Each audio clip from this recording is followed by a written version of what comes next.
بھائی یہ سوال پھر ایک جنگ چھڑ جائے گی، پہلا سوال ہی پھڈے والا پوچھا ہے.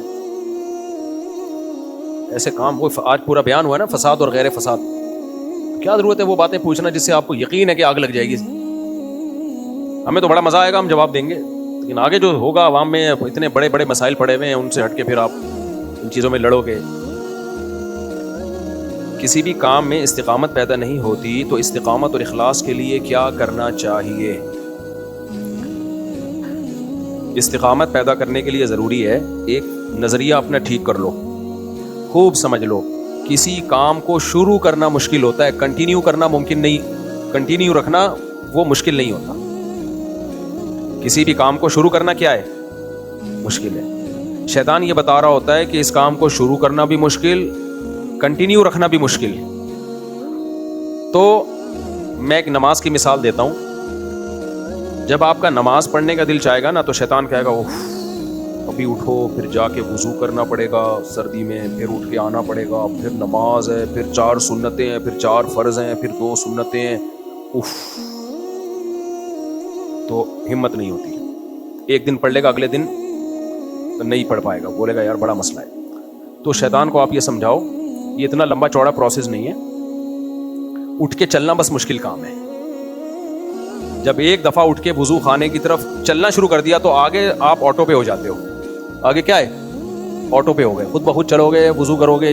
تو آپ بھی جب نماز کے لیے ہو تو پہلی دفعہ اٹھنا مشکل ہوتا ہے، بس اٹھ گئے تو پھر سارے کام آسان ہو جاتے ہیں، آٹومیٹیکلی ہو رہے ہوتے ہیں، پتہ بھی نہیں چلتا. فجر میں بھی ایسا ہی ہے، شیطان بتاتا ہے اٹھو گے، وضو کرو گے، یہ ہوگا وہ ہوگا. نہیں بھائی بس میں اٹھوں گا اور کچھ بھی نہیں کروں گا، ٹھیک ہے نا.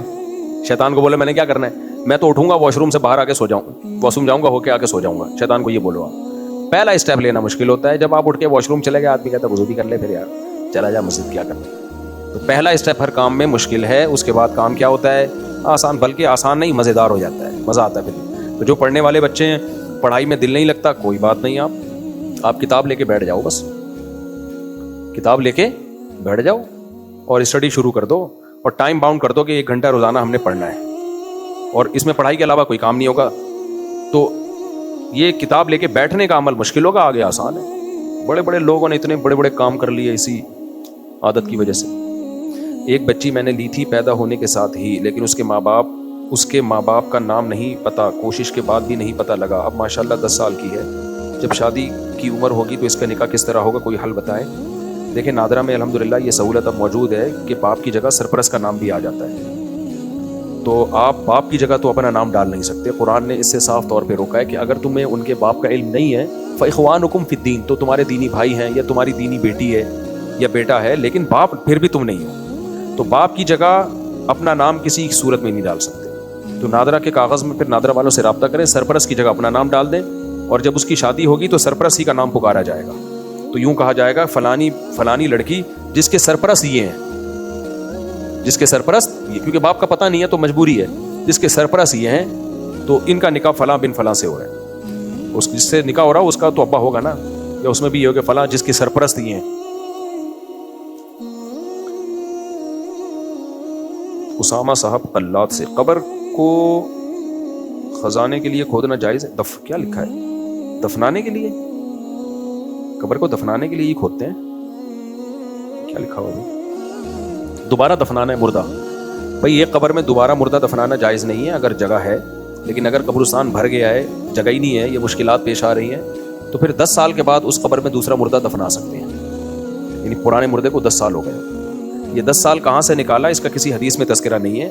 یہ تجربے سے فقہا نے ایک چیز نکالی ہے کہ نارمل جو زمینیں ہوتی ہیں، جو ہم نارتھ پول ساؤتھ پول کی بات نہیں کر رہے، وہاں تو 100 سال کے بعد بھی مردہ ویسے کا ویسے ہی رہتا ہے، مرا بھی اسی وجہ سے ہوتا ہے کہ اتنا ٹیمپریچر ہے.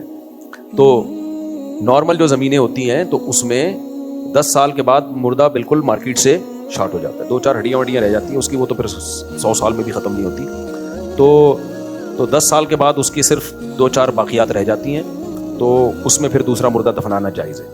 تو قبر کھود دیں، اگر کوئی مردہ ہو تو ہڈیاں ہو تو اس کو سائڈ پہ کر کے دوسرا مردہ دفنا دیں. پھر جب 10 سال گزر جائیں سائڈ پہ کیا تیسرا مردہ، پھر 10 سال گزر جائیں چوتھا مردہ، اور پھر 10 سال گزر جائیں تو خود دفن ہو جائیں، کیونکہ آپ کی اتنی عمر تھوڑی ہے کہ 10 سال گزرتے رہیں اور آپ یہ سارا منظر دیکھتے رہیں. تو آپ کا بھی تو نمبر آئے گا نا. کیا خیال ہے؟ تو جائز ہے. سعودی عرب میں تو ہر 10 سال کے بعد قبرستان پہ بلڈوزر پھیر دیتے ہیں، بالکل مسمار کر کے نیا مردہ چل بھائی۔ سعودی عرب میں کیا خاندانی چیز ہے، مزار پرستی بالکل نہیں ہے۔ بڑے بڑے علاموں کا انتقال ہوتا ہے، ان کی سادہ سی قبریں بنتی ہیں مارکیٹ سے، پتہ ہی نہیں ہوتا کہ ہمارے ہاں کسی بڑے کا انتقال ہو جائے تو وہ بھی ایک بڑی ٹینشن ہے۔ بھونپو لے کے نا پوری دنیا بس حضرت جی کا انتقال ہو گیا، حضرت جی کا، حضرت، پوری دنیا میں شور شرابہ اتنا ہوتا ہے۔ سعودی عرب میں بادشاہ بھی مرتا ہے نا، تمیز سے غسل کفن چل بھائی دفن، کوئی تختی تک بھی نہیں لگاتے وہ لوگ۔ یہی شریعت کا مزاج ہے، زندوں کو ویلیو دیتے نہیں ہیں، نہ اس سے فائدہ اٹھاتے ہیں، مر جائے تو پتہ نہیں کیا کچھ شروع کر دیتے ہیں۔ مرنے کے بعد بھی قبر کا اکرام ضروری ہے، میت کا اکرام ضروری ہے، مگر اتنا اکرام جتنا شریعت نے بتایا ہے بس۔ اور پھر میت سے محبت کا تقاضا ہے، اس کے لیے دعا کرو ساری زندگی، صدقہ خیرات کرو، وہ نہیں کرتے۔ میرے امتحان آنے والے ہیں، دعا فرمائیں، دل سے دعا ہے دنیا اور آخرت دونوں امتحانوں میں اللہ آپ کو کامیاب کرے۔ ہم سب کا امتحان آنے والا ہے میدان حشر۔ سری اور جہری نماز میں دوران نماز جماعت میں مل جائیں تو ثنا کب پڑھیں گے؟ پہلی رکعت میں مل گئے ہیں، امام نے فاتحہ شروع نہیں کی ہے تو ثنا پڑھ لیں۔ جہری رکعت میں امام نے فاتحہ شروع کر دی ہے تو اب ثنا نہ پڑھیں، بس کہ اب ثنا کا موقع گیا۔ اور سری نماز میں اگر پہلی رکعت میں ہے تو پھر ثنا پڑھ سکتے ہیں آپ، اور اگر ایک رکعت نکل گئی ہے تو پھر جب امام سلام پھیر کے آپ کھڑے ہوں گے نا تو وہ آپ کی پہلی رکعت کاؤنٹ ہوگی، تو اس میں ثنا پڑھیں گے۔ میں کسی سے پیار کرتا ہوں استغفر اللہ اور اسے قرآن مجید موبائل میں پڑھاتا ہوں، کیا یہ جائز ہے؟ نہیں جائز ہے۔ اس سے ایک ہی ریلیشن ہو سکتا ہے شادی کا، شادی کر لو پھر آپ سب کچھ پڑھاؤ اس کو، اور اگر آپ کی وہ بیوی نہیں بنی پھر آپ اس کو نہیں پڑھاتے، کیونکہ یہاں تو لازمی فتنے کا اندیشہ ہے کہ آپ کو اس کی طرف دل مائل ہے آپ کا، تو جائز نہیں ہے، بالکل ڈسکنیکٹ۔ میں جامعۃ الرشید کا طالب علم ہوں، آپ کا بیان کروانا ہے، ہم نے اپنی مسجد میں اس کا طریقہ کار کیا ہے؟ عثمان سے رابطہ کریں۔ میرا نام حافظ محمد عثمان ہے، میرے نانا کا نام عبدالرشید تھا جو اب اس دنیا میں نہیں، ان کی بہت خواہش تھی آپ سے ملاقات کرنے کی جو نہیں ہو سکی، آپ سے گزارش ہے ان کے لیے دعا کریں، دل سے دعا ہے جی اللہ تعالیٰ ان کی مغفرت بھی کرے، ان کے درجات کو بلند بھی کرے، اور اللہ آپ کے نانا اور میری ملاقات، میں بھی نانا ہوں، میں بھی کسی کا نانا ہوں، میری ماشاءاللہ دو، ایک نواسی ایک نواسا ہے، تو یہ فائدہ ہوتا ہے۔ خیر پھر میں اس میں جاؤں گا، آپ لوگ احساس کمتری میں آنا شروع ہو جاتے ہو، تو میں یعنی میرے جو بعض بچے میرے نواسوں سے چھوٹے ہیں، سبحان اللہ، بہت گہری بات ہے، بہت گہری۔ میرے بعض بچے اور کچھ بچے میرے ایسے ہیں جو میرے نواسے ابھی پیدا ہو چکے ہیں جبکہ وہ بھی پیدا ہوئے بھی نہیں ہیں،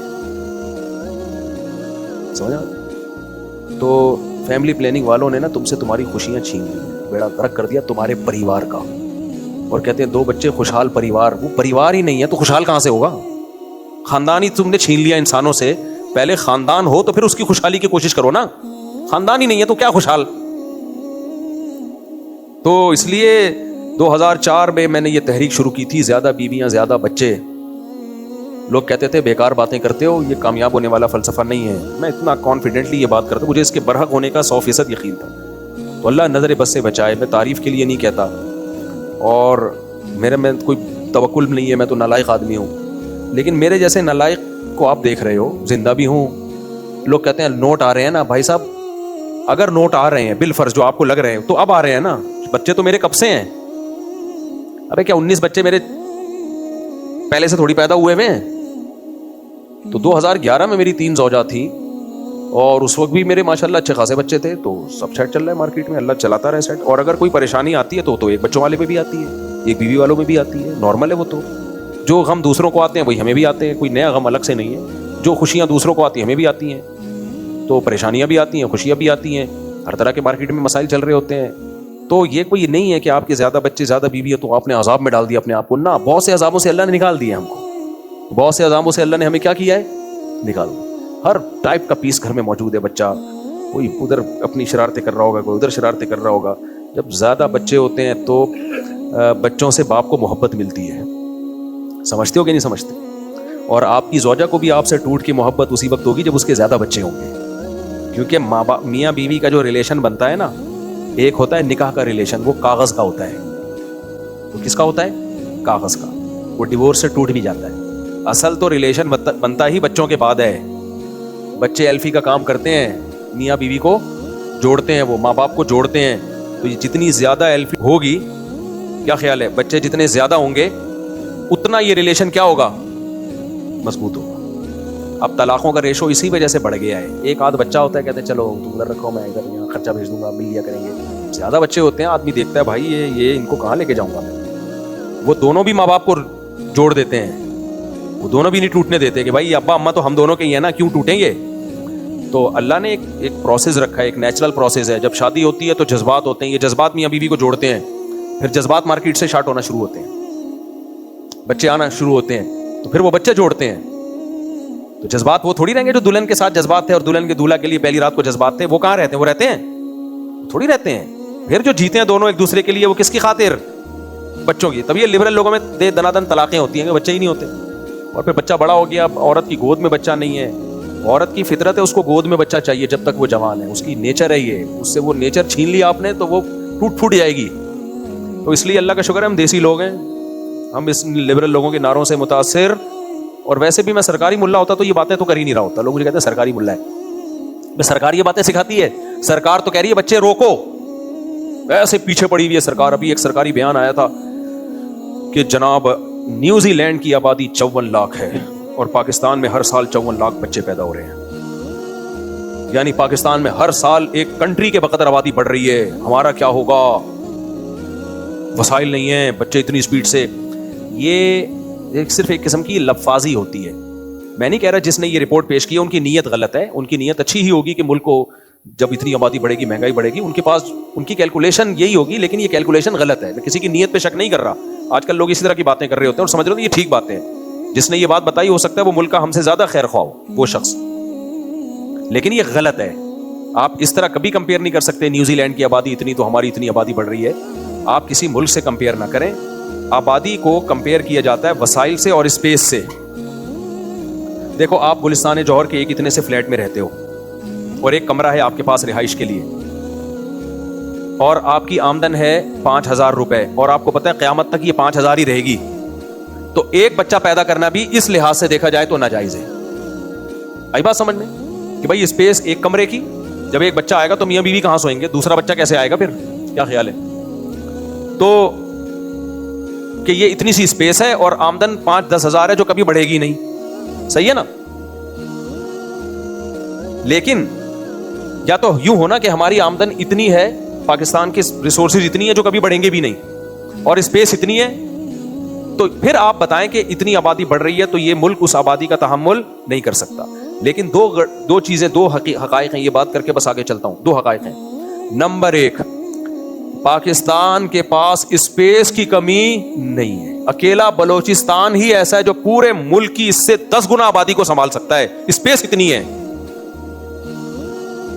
لہذا یہ باتیں کہ نیوزی لینڈ کی آبادی اتنی اور فلانے ملک کی آبادی اتنی ہے. ایک صاحب نے کہا کہ امریکہ کی آبادی اتنی اور پاکستان کی اتنی, امریکہ جبکہ اسپیس ان کی اتنی اور ہماری اسپیس اتنی. بھائی اتنی ہو کے بھی زیادہ ہے یا نہیں ہے؟ آبادی کے لحاظ سے اسپیس کو آپ کمپیئر کرو نا. امریکہ سے کیوں تشبیہ دے رہے ہو؟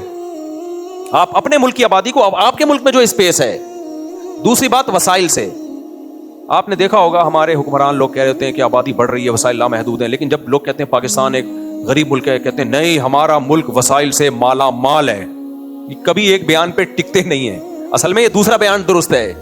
پاکستان وسائل سے مالا مال ہے, بے تحاشا مال ہے پاکستان کے پاس. اتنا ہے کہ آپ کھودنے لگے تو ایسی کی تیسی ہو جائے.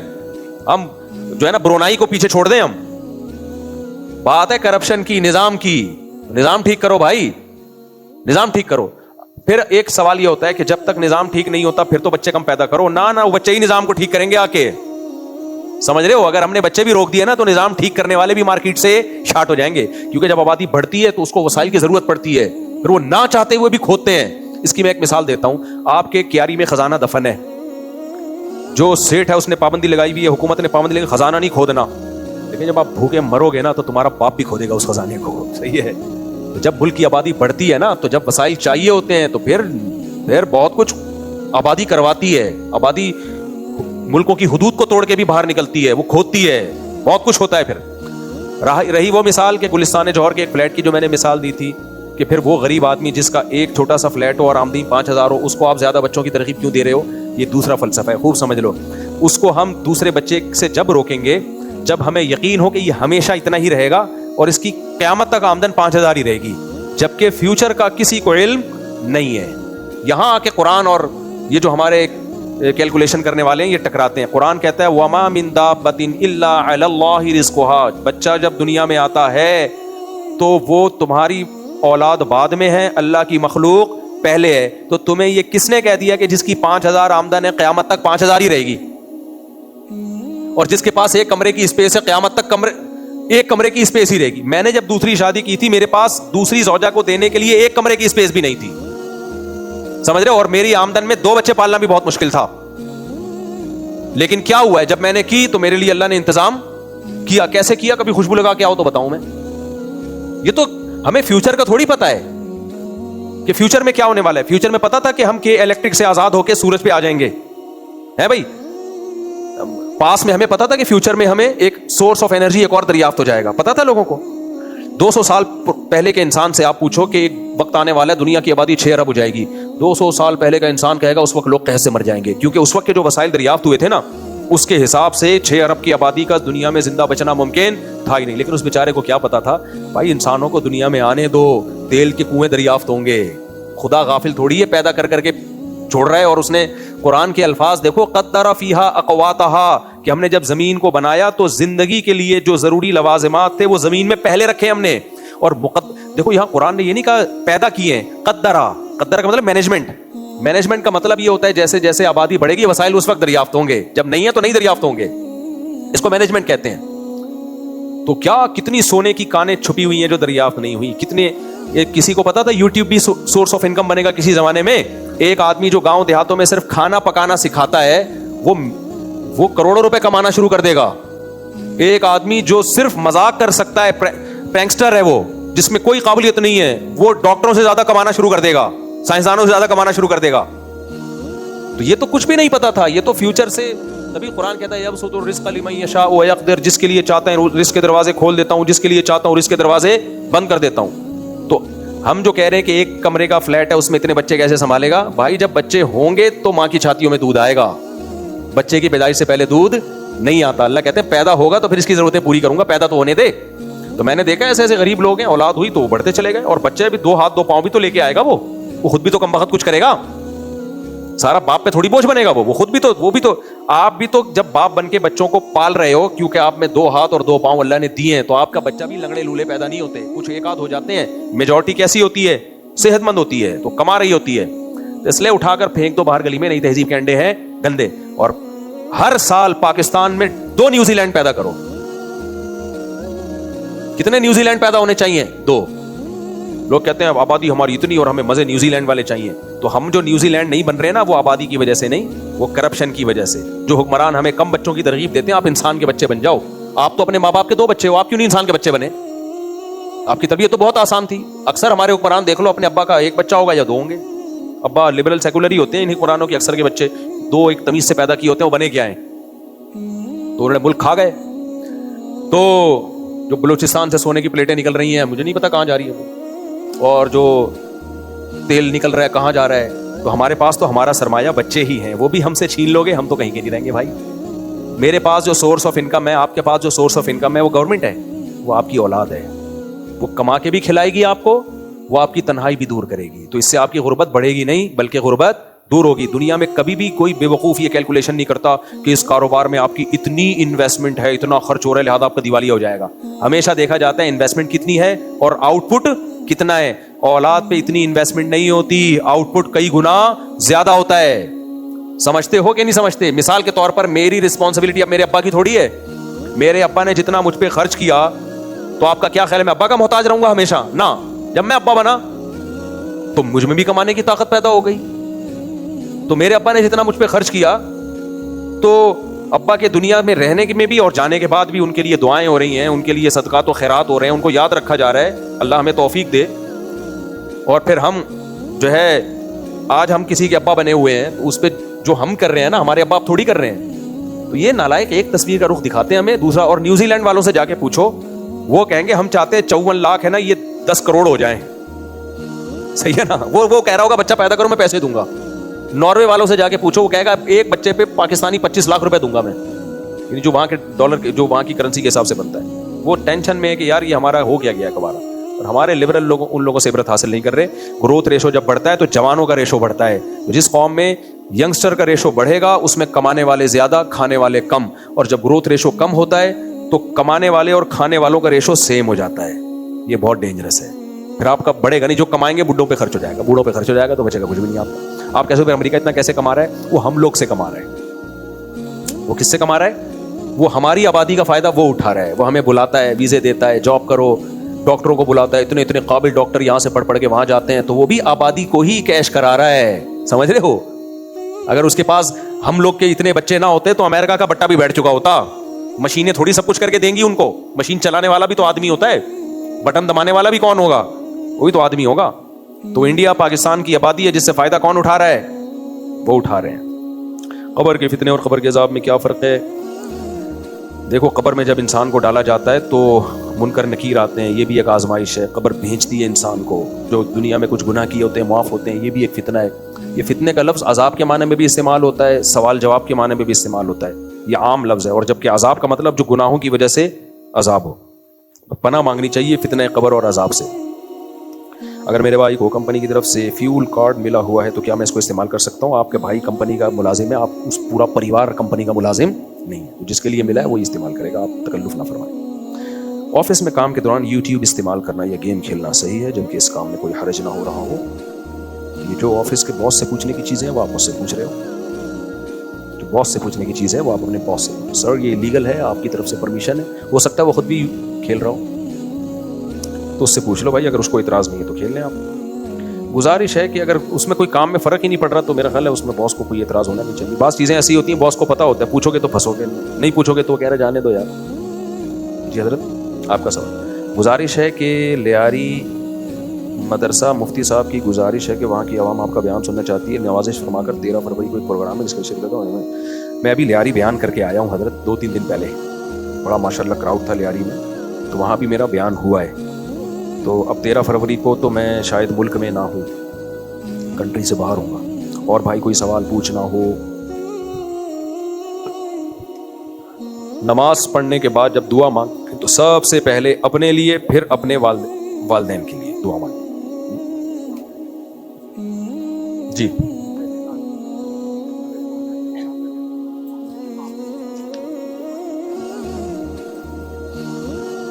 اگر کوئی عالم با عمل ہے, با عمل, کیونکہ صرف عالم ہونا کافی نہیں ہے, علم میں مضبوط بھی ہو. صرف اصطلاح میں عالم یا درس نظامی کی ڈگری لینے سے عالم نہیں بن جاتے. تو اللہ کی نظر میں عالم وہ ہے جو علم میں رسوخ ہو اور عمل بھی ہو.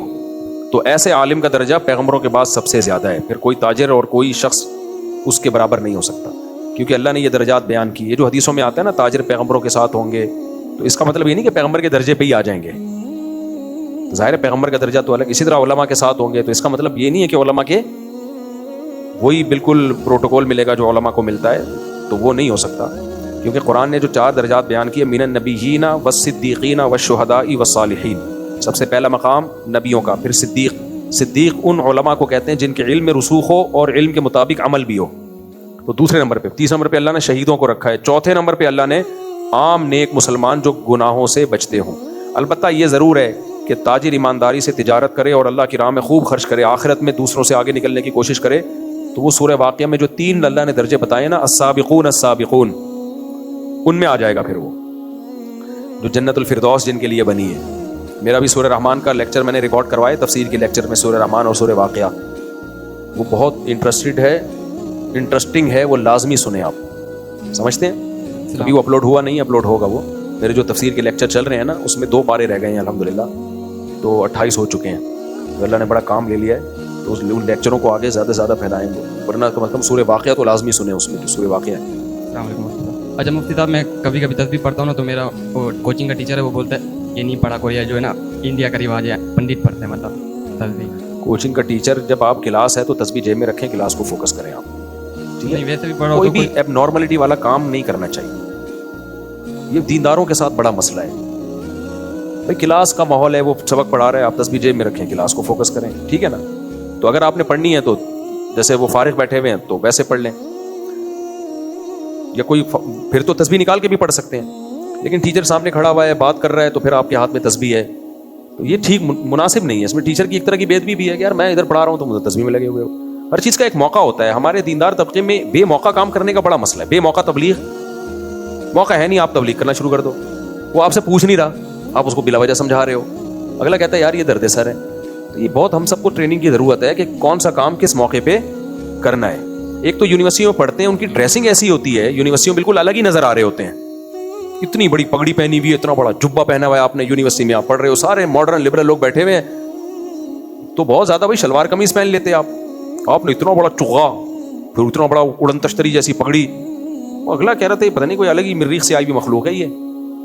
تو وہ پھر لوگ مائل نہیں ہوتے اس طرف, بولتے ہیں یار ایک وحشت ہوتی ہے انسان کو اپنے جیسے لباس سے انسیت ہوتی ہے, اپنے جیسے لوگوں سے انسیت ہوتی ہے. تو ڈریسنگ میں بہت زیادہ فرق نہیں کرنا چاہیے. دوسرا, دیندار کو اپنی ڈریسنگ اچھی رکھنی چاہیے.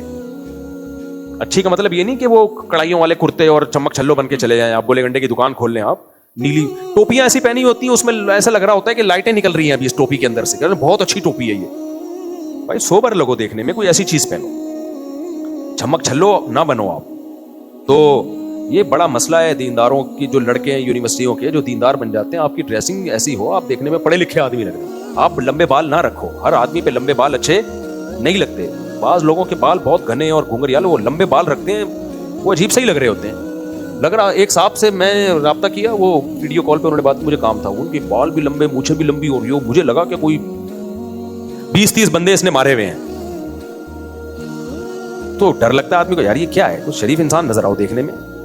تو ہر آدمی پہ لمبے بال اچھے نہیں لگتے. اچھے لگ رہے ہیں تو رکھ لو, آپ نہیں لگ رہے تو رہنے دو, آپ کوئی مسئلہ نہیں. نارمل سادہ سی ٹوپی پہن لیا کرو, وہ بھی عجیب یوں اتنی اونچی اونچی ٹوپیاں پہنی ہوئی ہوتی ہے, جوکر لگ رہا ہوتا ہے آدمی عجیب سا. تو بات بانی کشتیاں پہنی ہوئی ہوتی ہیں, بات بانی کشتی نہیں ہوتی, الٹی کر کے عجیب سی لگا دیتے ہیں. تو نمونہ نہ بنو, خلاصہ یہ ہے, دیکھنے میں نمونے نہ لگو. نارمل انسان جیسے سارے ہوتے ہیں نا, وہ بھی انسان کے بچے ہی ہیں جو یونیورسٹی میں بیٹھے ہوئے ہیں, آپ بھی ویسے انسان کے بچے بن کے رہو. ہاں شریعت نے حکم دیا داڑھی بڑھانے کا, اس میں کاٹنے کا آپشن, آپ اتنے ماڈرن نہیں بنو, کاٹنے کا آپشن آپ کے پاس نہیں ہے, ورنہ جیسے نارمل سب ہے ویسے ہی نظر آؤ میرے بھائی. تو عجیب سی چیز کوئی نمونہ بننے کی کوشش نہ کرو آپ, کیونکہ لوگ پھر ڈرتے ہیں, لوگ کہتے ہیں پتہ نہیں یہ کیا ہے. دیکھو اللہ کا شکر ہے, میں کہیں بھی دنیا میں جاتا ہوں, لوگ مجھ سے وحشت نہیں کھاتے, ہر طبقہ ملتا ہے. تو مذہبی لوگوں کو ایسا نہیں ہونا چاہیے کرخت اور سخت کہ وہ آتے ہوئے ڈرے کہ ہاں گناہ میں شریک نہ ہو آپ کسی کے ساتھ. اتنے لبرل ماڈرن نہ بنو کہ آپ برائیوں میں ان کے ساتھ شریک ہو جاؤ. برائی میں شریک ہونے کی اجازت نہیں, یا بے پردگی کو پروموٹ کرو. میں کبھی کسی ایئر ہوسٹس کو جو ملنے آئے اور دعا کی درخواست کرے عزت دیتا ہوں اور جو ہے اس کو رسپیکٹ دیتا ہوں, مگر کبھی یہ نہیں کہتا کہ آپ کی جاب ٹھیک ہے, آپ یہ کرتی رہیں, بہت اچھا, ویل ڈن. نہ یہ ہماری دعوت کے کیا ہو جائے گا. کوئی سی مجبوری میں کر رہی ہیں تو ایک الگ بات ہے, کیونکہ بعض عورتوں کے اگر اتنے حالات خراب ہوتے ہیں پھر وہ زنا کو پیشہ بناتی ہیں اپنا. تو مجبوری ایسی ایئر ہوسٹس ملی ہیں ہم سے کہ انہوں نے اپنے حالات بتائے, تو ہم نے کہا جو جن حالات سے آپ گزری ہو اس سے یہ ایئر ہوسٹس کی جاب بہرحال بہتر ہے. ورنہ لوگ عزتوں سے کھیلتے ہیں, جب پتا ہوتا ہے نا پیسہ نہیں ہے تو پھر لوگ آج کل شادی کہاں کرتے ہیں. شادی کرنے والے تو مارکیٹ میں بہت کم ہیں, دھوکہ دیتے ہیں, اور شادی کے نام پہ بھی دھوکہ دینے والے بہت ہیں. لیبل شادی کا لگا رہے ہوتے ہیں لیکن چسکے لے رہے ہوتے ہیں وہ. تو ایسی مجبوری میں تو الگ بات ہے. اب ہمیں تو نہیں پتا یہ مجبوری میں کر رہی ہے کہ بغیر مجبوری کے, تو ہم پروموٹ کبھی نہیں کرتے بھائی. اصل میں عورت کے لیے گھر کی 4 دیواری ہے, اپنے شوہر کی خدمت کرو, اپنے بچوں کی خدمت کرو, یہ تمہارے لیے اچھی زندگی ہے. تو میں کبھی ایسا نہیں ہوتا کہ لبرل یعنی شرعی حدود کو کراس کرنا شروع کر دوں, میں کہوں آپ بہت اچھی جاب کر رہی ہو. نہ بھائی, وہ یہ بھی نہیں کہتا آپ بری جاب کر رہی ہو. وہ ہم سے پوچھ تھوڑی رہی ہے کہ ہم اچھی جاب کر رہے ہیں کہ بری جاب کر رہے ہیں. پوچھے گی تو ہم بتائیں گے. غیر ضروری نصیحت, بے موقع نصیحت فائدے کے بجائے نقصان پہنچاتی ہے. اس نے پوچھا آپ سے, وہی مسئلہ ہو گیا. ایک آدمی کسی کوئی ایک خاتون کار میں بیٹھی ہوئی تھی, ایک بھکاری آیا, اللہ کے نام پہ کچھ دے دو.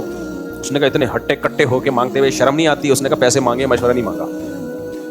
پیسے مانگے ہیں, مشورہ نہیں مانگا.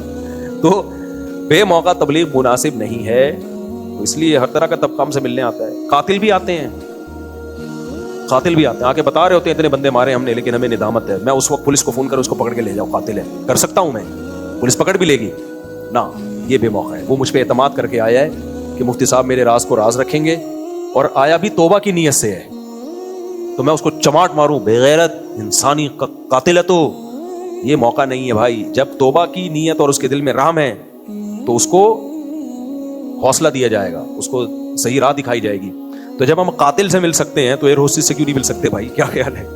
اور ایسے ایسے لوگوں سے ملتا ہوں, آپ پاگل ہو جاؤ, بولو یار تو ظرف ہے, برداشت کیسے کر رہے ہو؟ ایسے ایسے جرائم پیشہ لوگ ہم سے ملنے کے لیے آتے ہیں, وہ اپنا جرم بتا رہے ہوتے ہیں, آدمی کانپنے لگتا ہے.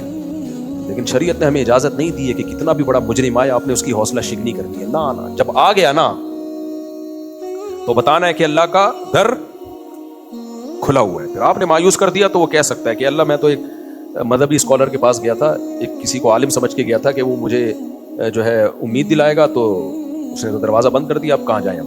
تو پھر وہ تو اور بڑا مجرم بنے گا. بنی اسرائیل میں نہیں ایک شخص نے 100 انسانوں کو قتل کیا اور عالم کے پاس گیا.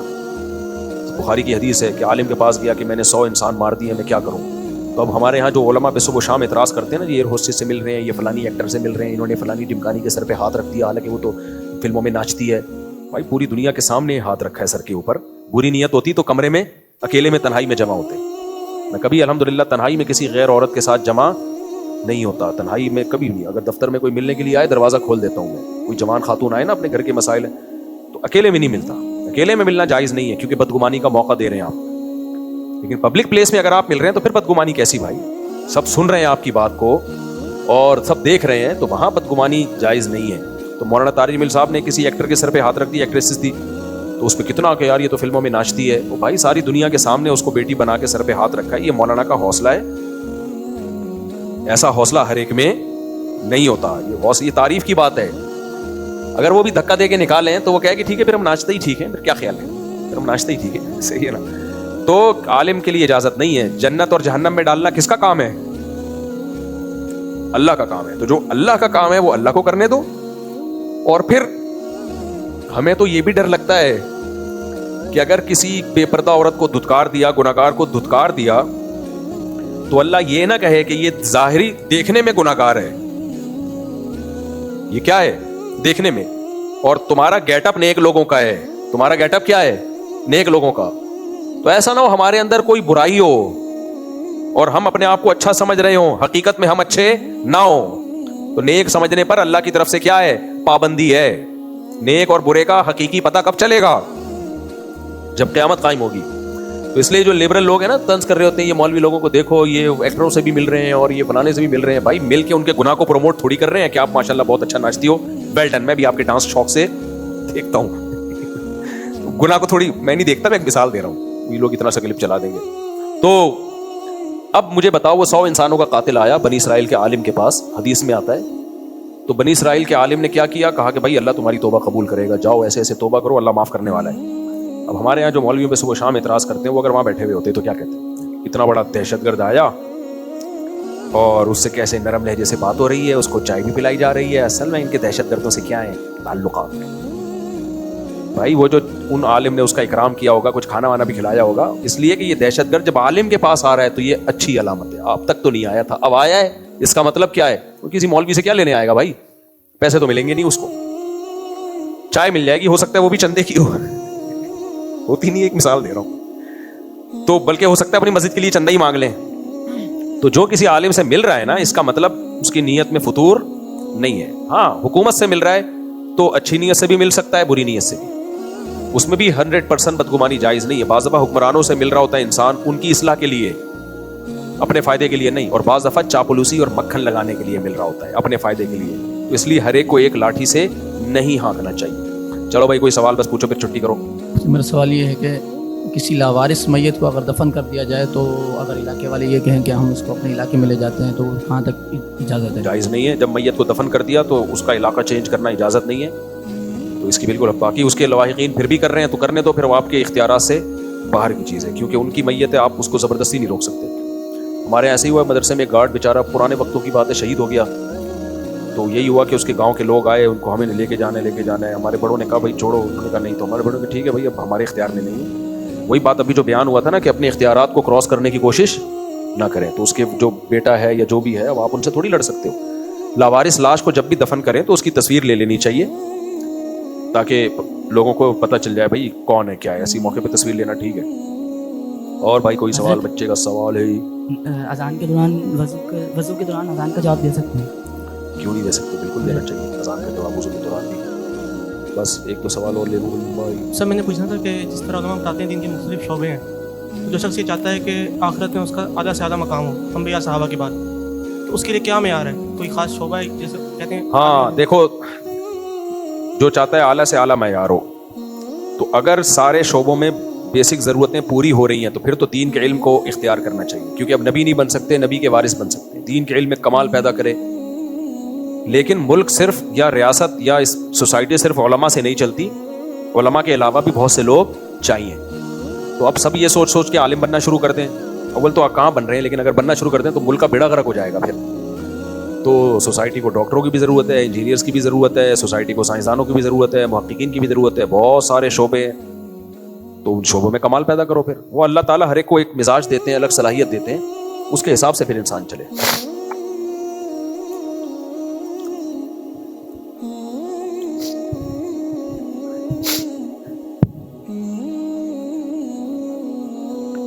پندرہ دن سے کم ٹھہرنے کی نیت تھی آپ کی تو قصر نماز پڑھیں گے، لیکن وہ پتہ چلا کہ ٹھہرتے ٹھہرتے ٹھہرتے ٹھہرتے 6 مہینے گزر گئے تو بھی 2 ہی رکعتیں پڑھیں گے. جس دن آپ نے ارادہ کیا آج کے بعد میں 15 دن مزید ٹھہروں گا، پکا ارادہ کیا بغیر کسی کنفیوژن کے، تو پھر پوری پڑھیں گے. حتیٰ کہ آپ نے پتہ نہیں تھا کہ میں 15 دن ٹھہروں گا مزید یا نہیں ٹھہروں گا، آپ نے ظہر کی 2 رکعت کی نیت باندھ لی، دوسری رکعت میں آپ نے پکا ارادہ کر لیا کہ یار نہیں نہیں نہیں، میں نے یہاں 15 دن ٹھہرنا ہے، کیونکہ نماز میں آپ ادھر ادھر کا بہت سوچتے ہو. تو آپ نے ارادہ کر لیا اب 15 دن ٹھہرنا ہے، تو اس 2 کو پھر 4 کرنا پڑے گا آپ کو، یعنی اسی وقت 4 شروع ہو جائیں گی. وہ جو 2 کی نیت ہے وہ کل ختم ہو جائے گی، نماز کو 4 کرنا ہے آپ کو. سمجھتے ہو کہ نہیں سمجھتے؟ مفتی صاحب جی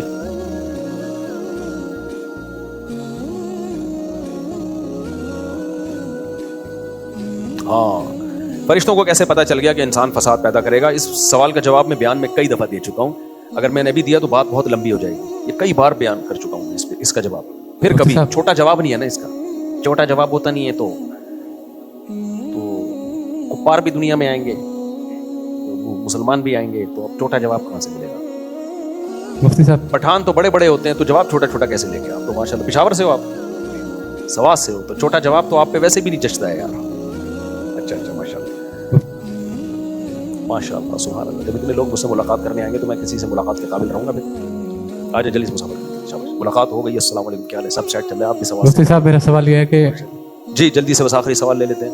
میرے بھائی نے نانی کا دودھ پیا ہے تو ماموں کی بیٹی سے شادی کر سکتا ہے؟ نہیں بھائی، آپ کے بھائی نے بچپن میں پیا ہے نا نانی کا دودھ، جب وہ 2 سال سے کم عمر میں پیا ہے، تو پھر آپ کا جو بھائی ہے وہ ماموں کی بیٹی سے شادی نہیں کر سکتا، کیونکہ ماموں اس کے دودھ شریک بھائی بھی ہو گئے، اور ماموں کی بچی دودھ شریک بھانجی ہو گئی. زیادہ ٹیپ میں جائیں گے تو کھوپڑی خراب ہو جائے گی، بس نکاح نہیں ہو سکتا. جی آ جائیں. کوئٹہ پشاور کو نہ کرنے کا بڑا مسئلہ ہے، نہ نہیں کر سکتے. پٹھان سے دشمنی مت لو.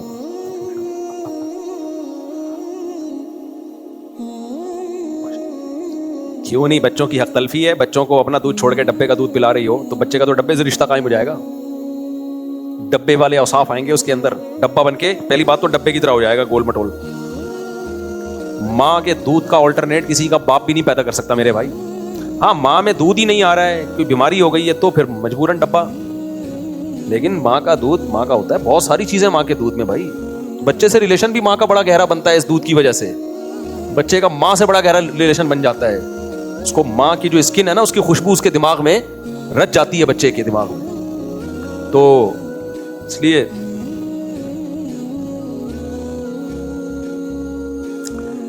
دیکھو، نامحرم کو قرآن پڑھانا یا نامحرم کو سنانا یا اس سے سننا، یہ جرنلی تو اس کی اجازت نہیں ہے، کیونکہ اس میں فتنے کا بہت زیادہ اندیشہ ہے میرے بھائی.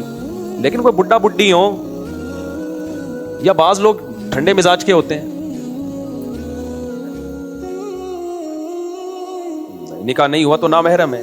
نکاح سے پہلے اسلام بالکل نامحرم مانتا ہے. نکاح کر لو نا اس سے، پڑھاتے رہو، پھر پڑھائے گا بھی نہیں دیکھنا. جیسے ہی شادی ہو جائے گی نہیں پڑھے. بالکل ایک آخری مثال دے کے بیان یہ بات ختم کرتا ہوں. ہمارے ایک جاننے والوں کا بچہ جب وہ بالغ ہوا نا تو باپ سے کہہ رہا ہے میری شادی کراؤ، میری شادی کراؤ. پھر میرے بیانات سنا رہے ابا کو. مفتی صاحب کہتے ہیں شادی کراؤ. مفتی صاحب کہتے ہیں باپ کو چاہیے اپنے خرچے پہ کرا لے اگر بچہ سمجھدار ہے، اور میں چونکہ سمجھدار ہوں وہ کہہ رہے تو لہٰذا میری کرا دو. میں نے اس کے باپ سے کہا، میں نے کہا مجھے تو نہیں, اگر سمجھدار ہے تو میں نے کہا واقعی کرا دینی چاہیے, لیکن کیا پتا کہ سمجھدار ہو نہ ہو, بعض دفعہ شادی کے بعد پتہ چلتا ہے. تو میں نے کہا کہ آپ اس کی کہیں جاب دلا دو اور پھر شادی کرا دو اس کی اپنے خرچے پہ, یعنی اس کی جاب کہیں کرواؤ اور پھر بولو اب تو اپنے خرچے پہ شادی کر لے, روکو نہیں شادی سے, لیکن اس کی ذمہ داری پہ کرو.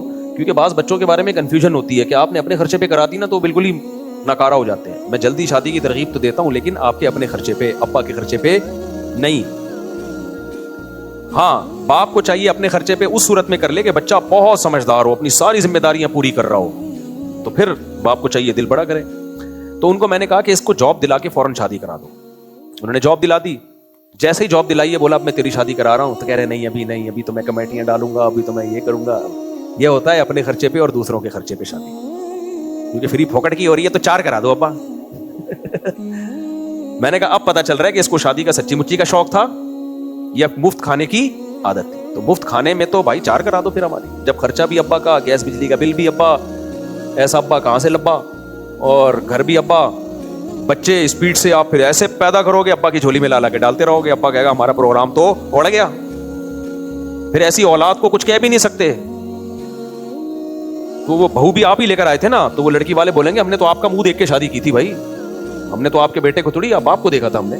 تو آدمی کسی کام کا نہیں رہتا. پھر ایسے بہت سارے کیسز ہیں. تو اس لیے وہ جیسے ہی اب شادی ہوئی ہے نا تو فوراً وہ ایک میم کسی نے بنائی ہے میرے بارے میں کہ مفتی طارق مسعود کے کہنے پہ میں نے شادی کر لی اور دیکھو سوسائٹی کی ایسی کی تیسی, تو میری اب ایسی کی تیسی ہو گئی. بھائی آپ نے آدھا بیان سنا ہے, آپ اپنے خرچے پہ شادی کریں, گھر بھی ارینج کریں اپنے خرچے پہ, پھر بولیں سوسائٹی کی ایسی کی تیسی. اپنے خرچے پہ دوسروں کی ایسی کی تیسی ہوتی ہے, جس کے خرچے پہ شادی کر رہے ہو ایسی کی تیسی بھی اسی کی کر رہے ہو. واہ واہ واہ, یہ کیسے ہو سکتا ہے بھائی, یہ نہیں ہوتا. تو ہم جو کہتے ہیں نا معاشرے کی ایسی کی تیسی, کون ہوتا ہے ابا, کون ہوتے ہیں روکنے والے, یہ جب ہے جب آپ اپنے خرچے پہ کر رہے ہو. پھر بھی ابا کی مرضی کی شادی کرو. ایسی کی تیسی میں جب کہتا ہوں جب ابا شادی نہ کرنے دیں, بھائی گھر بھی آپ دے رہے ہو, خرچہ بھی آپ اٹھا رہے ہو, پھر ابا کو روکنے کی پرمیشن نہیں ہے, پھر ظلم ہے. کیونکہ آپ کے یہ ہیومن رائٹس ہیں جو اسلام نے دیے آپ کو, آپ کرنے آپ کرو بھائی, پھر ابا روک نہیں سکتے آپ کو. سمجھتے ہو تو پوری بات کیا کرو, پھر میم بھی اسی حساب سے بنایا کرو. آجو جلدی سے آجو, بس یہ آخری ملاقات ہے بھائی, اب مزید کوئی نہ ملے تو پھر یہ ملاقاتوں کا سلسلہ شروع ہو جاتا ہے. جلدی اسپیڈ. کیا نام ہے آپ کا بچہ؟ علی نام ہے ماشاء اللہ, اتنا اچھا نام. اور آ گیا, وعلیکم السلام.